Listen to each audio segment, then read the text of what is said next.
আসসালামু আলাইকুম রহমতুল্লাহি ওয়া বারাকাতুহু। আশা করছি সকলেই ভালো আছেন। আল্লাহ পাক যেন সকলকে ভালো রাখে। একটা জরুরি কথা সকলে শুনবেন। দেখুন, এই শবে বারাতের মাসে যখন শবে বারাতের রোজা আসে তো অনেকেরই কারণবশত রোজা ছুটে যায়। পরে আফসোস করে কি রোজা রাখতে পারলাম না এই কারণে। এরকম মনে হয়তো আফসোস হয়। তো আমি যে কথাটা বলতে যাচ্ছি কি শবে বারাতের রোজা যদি আপনার ছুটে যায় তো তারপরে আপনি রোজা রাখতে পারেন। শবে বরাতের হয়তো দিনে রাখা হলো না, তারপরে ২ দিন আপনি রেখে নিলেন।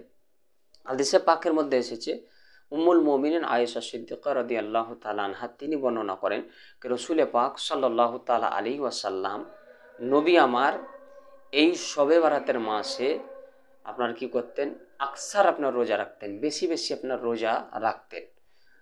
তো জিনাদের হয়তো রোজা ছুটে যদি যায়, ছুটে গেছে, তো আপনারা তারপরে আপনারা রোজা রাখতে পারেন ২৭ তারিখ অবধি।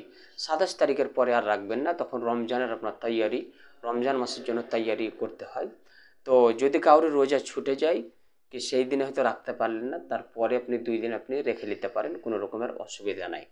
আল্লাহ যেন আমাদেরকে আমল করা তৌফিক দান করে। আসসালামু আলাইকুম।